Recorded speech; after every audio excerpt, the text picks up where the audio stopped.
Yo guys, what is up? Max in our last Epoch video, and today we're going over our leveling guide for the Sentinel class. Now, Sentinel is getting a ton of buffs in Season 2. They're reworking its passives, they're changing some of its skills, we're getting a ton of quality of life, and it should be a really fun class to play on launch. Myself, I'm going to be going for the new Devouring Orb build, but before I go for Devouring Orb, I wanted to level really easily with the setup that I've been working on. We've tested this ourselves recently, and also I'll have a full max roll planner that you can follow along. But basically, this is a setup that you can use for any mastery that's going to allow you to blast through the campaign and get into the end game, where you can either stick with this build or you can respec into kind of the build that you want to play. Devouring Orb is not going to be a skill that's going to come online really till a bit later. So I would be leveling with this hammer throw build that is kind of a one button does all. Hammers are going to be incredible for our clear speed, but they also do a ton of single target damage. So yeah, I hope you guys enjoy the breakdown. Let's get right into it. Real quick, I do want to throw in that tomorrow hammer throw is actually going to get buffed. They're buffing its damage and giving it nodes to give it 50% more damage. So everything that we were doing in this video is going to look even better tomorrow. Should be pretty nutty. So once again, I'll have a planner that you can follow along that has a bit more expanded stuff and ideal gear and all that. But I just kind of want to cover the cores and the basics of what this build is doing and some tips for playing it, as well as items to be looking out for. So really early on, I believe it's level 4, you unlock Hammer Throw, which is the same time that you unlock your specialization. If you've never seen Last Epoch before, you're basically able to spec into a skill tree for every single skill. Every skill has its own skill tree, and Hammer Throw starts out super kind of it's got good single target damage, but you're just throwing one hammer that flies and then flies back. Note that this scales with physical and throwing attack damage, as well as strength and dexterity. Any skill is going to have its tags, so if you see something that's increased melee damage, that's not going to increase the damage of our hammer throw, because hammer throw does not scale with melee damage. But once we get this skill, we can spec up pretty quickly to a Steadfast Path, which gives it a chance to deal double damage, which is really nice. However, your hammers do not return. But the nodes that are really awesome for us are Catapult. This allows us to throw 4 additional hammers. So now we're chucking a huge amount of them. But where things get really crazy with Hammer Throw is with Iron Spiral. They now travel in a spiral around us. These can multi-hit enemies, so you're chucking 5 hammers, but you're getting them to spin around you so you can hit multiple enemies. It does half your extra projectiles, so you're firing a little bit less than that. And then with Hammer Vortex, the hammers will orbit you, so you can throw them and then run, and they will follow you and hit all the enemies as you're mapping. And then we go for Zealot's Conviction, which gives us our chance for our hammers to deal double damage, which, obviously is a huge damage increase for them. And then we also pick up skills like Avatar of the Spire, which allows our hammers to deal additional physical damage. Note that the doubles the extra projectiles and thrown in a Nova does not apply, but plus 12 flat fizz is really nice early on. And then later we'll get things that will give us more attack speed, such as Rapid Throw, and things that can increase our multiplicative damage with weighted hammers. So the core of the build is basically you're just throwing hammers. They're going to be orbiting you and hitting and dealing a ton of damage. Now, gearing for this is super easy because hammers scale with throwing damage, which you can't actually get on your weapons, but we can get things that increase their damage. And one of the biggest things that we can do is get a bunch of ailments for them. So, for example, I'm using this Iron Hammer, which gives us increased fizz as an implicit, and then more increased fizz, and then 100% chance to shred armor, which is awesome. If enemies have less armor, that's another damage multiplier for us. And then in our offhand, because we're playing Sentinel, we can dual wield. You're going to want to use a one-handed sword. And the thing that you're going to want to look for on your offhand is chance to bleed. You can get chance to bleed plus poison, chance to bleed plus ignite. But any chance to bleed is going to be super helpful. And when the hammer's doing all of their hits, and we're scaling armor shred and fizz, they're going to be bleeding. They're going to be dealing a ton of damage. And the other super nice thing about going hammers early on is there is a roll that you can get on your rings that is throwing attack mana cost minus. So we've got 2 of these. Getting these will be really helpful early on. I'll have a loot filter in the description that you can download as well, so that you can highlight things that are dropping with good affixes for this build. But basically, it's going to massively reduce the mana cost of Hammer Throw, and mana can be an issue early on, but because these are so easy to find, you can just get a bunch of reduced mana costs and then spam your hammers and not really have any mana issues. In Last Epoch, there aren't mana potions, so you can't just like instantly click a button and get all your mana back, so having good mana sustain is very valuable. If you are having any mana issues with Hammer Throw, you can also spec into Ballista, which is -1 mana cost per point. I have not been having any issues, but if you are, this is a quick solution that you can do for some extra points into it. Now, because Hammer Throw is basically going to be doing everything that we need in terms of damage, it'll do single target, it'll do AoE, it'll be our skill that just flies around with us. We can just go for a bunch of quality of life with it. The first that we're going to be speccing into is Javelin. Now, Javelin, we don't really care about the damage. What we're going to be using Javelin for is like mainly for Battle Standard and the Surprise Initiative. Battle Standard reads that when we throw a javelin, it'll plant basically a flag in the ground, and we're going to get increased damage per attunement. So we get +2 damage per attunement while we're in this additional endurance threshold. And we get Surprise Initiative, which allows us to dash to the javelin, so it becomes a movement skill. So we can throw it and then dash towards it. Now, the really cool thing about javelin is most skills that move you get a traversal tag, and all skills that have a traversal tag share cooldowns. So you can't use like 3 movement skills or 3 traversal skills, because if you click one, all of them will go on cooldown. That's not the case with Javelin. It doesn't get the traversal tag with this, so you can use Javelin as a movement skill, and then we can also use Lunge as a movement skill. Lunge just basically teleports us to near enemies. And so this will make us really speedy getting through the campaign, because we've basically got 2 movement skills for the price of 1. And then Javelin, we can also spec into some points to give us Battle Standard healing per second and make it last for longer, which will give us some extra survivability. We basically throw this down on a boss or an elite, and it's going to be giving us a ton of healing. You can get like 100 healing per second early on, which is kind of busted. And then we can make the with Ardent Symbol, we can make the duration last longer. The next skill we're going to be going for, and this is honestly pretty optional. It's very nice to have, but it's definitely not needed if you're playing softcore. Basically, we're going to be going Healing Hands. Healing Hands requires 5 points in the Paladin skill tree.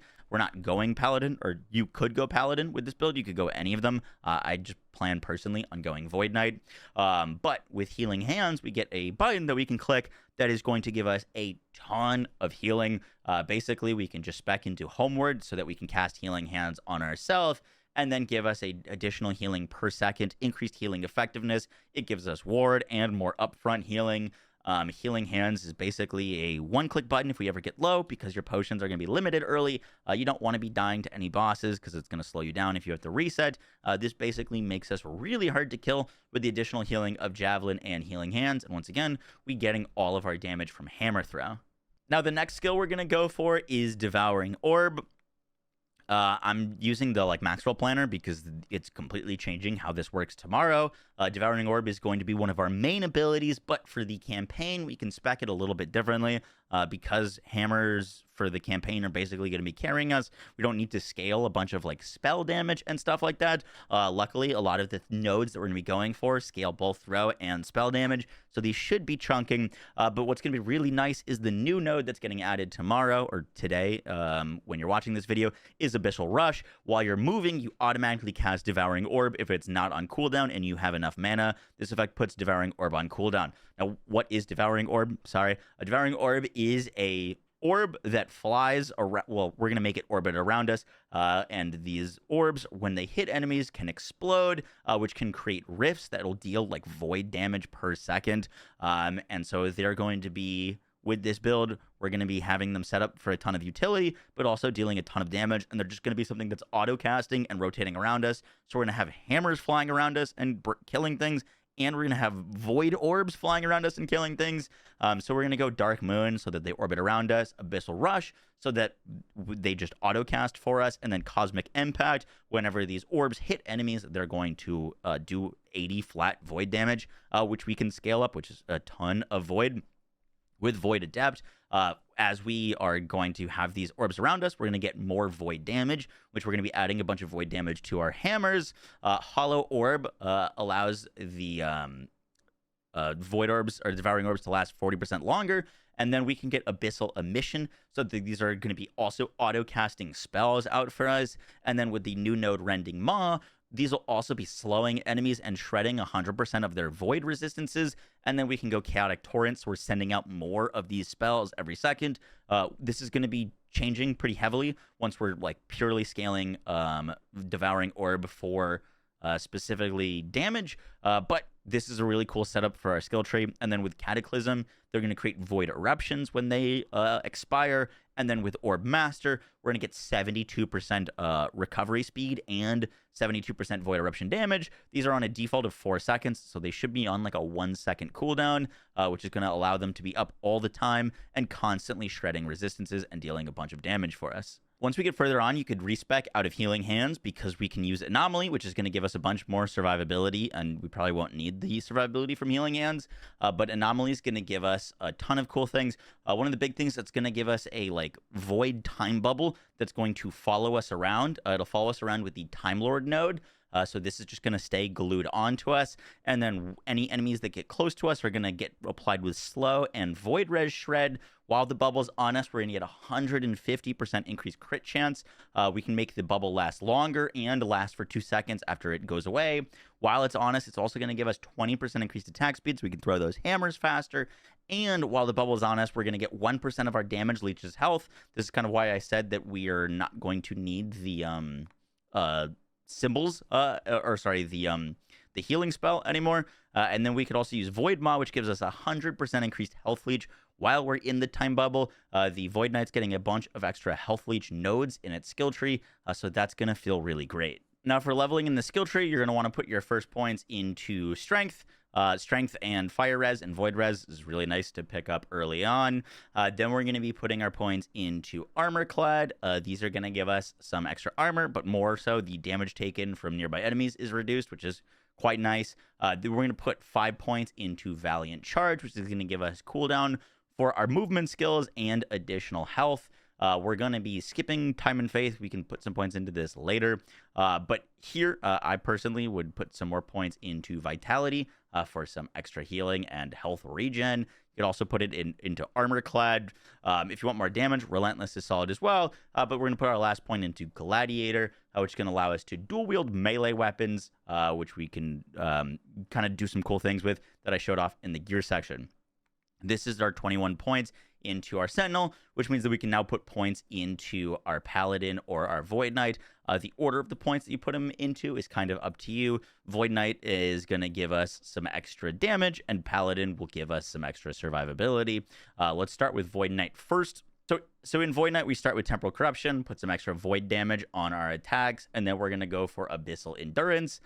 This is going to give us a bunch of health and resistances. I spec this all the way up until we can put points into Void Waves. Then we're going to max Void Waves. This is such a crazy node. It just got buffed. It's going to give us plus 24 flat Void damage for our hammers, but it's also going to give us 80% increased Void damage for our spell Void damage for our Devouring Orbs. So it buffs like the two things that we care about a ton. I'm going to have to mess around with this a bit because there's some really cool like leech nodes down here. But personally, I'm going to go for the 5-point bonus here for the plus 5 strength, plus 30 health with 5% more armor. I think that's going to be really great. And then we get Rot Ripples. This also just got reworked. A lot of these things are like brand new or reworked. But Rot Ripples with the 5-point bonus is going to give us a Time Rot chance on all of our hits, and a Time Rot duration and Time Rot spread. Our hammer is going to be hitting a ton, so now we've just got an additional dot that should be really cool. And then we're going to go for put points into Temporal Velocity, get this up to 5 to get more Vitality and 15% cooldown, and our Devouring Orbs will immediately create Void Rifts on cast, which is going to be awesome. Then we're going to go up to Echoing Strikes. This will give us more Echo chance, more Time Rot chance, and the 4-piece bonus gives us Time Rot chance on skill Echo plus 50%, which is really nice. I'm probably just going to max that out to 5 out of 5 because that's honestly a pretty huge skill. And then We'll probably put 3 into here just so we can get to singular purpose. Singular purpose is going to be nice because it's going to give us less damage taken. So we put that to 4 for more void damage and also less damage taken from time rot and slowed enemies. Then we've got increased melee and throwing attack speed. That's obviously huge for us. So we're going to put 5 points there. And then this gets us to Avatar of Regret.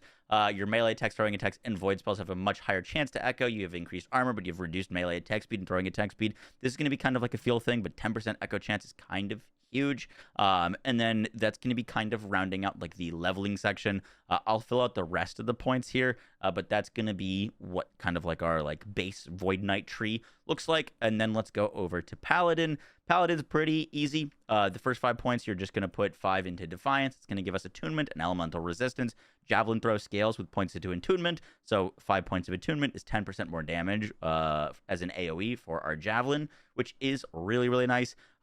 You're going to want Symbols of Hope later on. So to get there, we've got a few more options. We're going to go for Valor for more health. All the health things are going to be really, really nice for us. I put 5 points into there, and then we need, like, you know, a little bit more points. So we can put points into Conviction for the more physical damage and the physical penetration, which is going to get us to our Symbols of Hope. If you want to push the Paladin tree a little bit further, you can put 5 points into Holy Icon, which gives us health and necrotic res, which is awesome, and more healing effectiveness. But the real reason we're doing this is for the Force of Devotion point. If we put 5 points here and 5 in the rest of these, we unlock Force of Devotion, which gives us 18 flat throwing attack damage, throwing frailty chance, and throwing armor shred. If you don't find a weapon with armor shred or frailty on it, this is absolutely a must pick up. It's going to be super nice. If you do have armor shred and frailty on your weapons, not as important. 18 flat throwing damage is very nice, though. Will definitely spike your DPS up. Guys, that's going to do it for the video. I hope you enjoyed. I cannot wait to be blasting this tomorrow. We'll be live when you're watching this video with Twitch drops so that you can come by in the stream, chill, and also earn some cool in-game cosmetics. If you enjoyed the guide, I appreciate you dropping a like, comment, and subscribing. And you can find the full max roll planner as well as a loot filter for the build in the description. I'll catch y'all guys in the next one. Take care. Peace.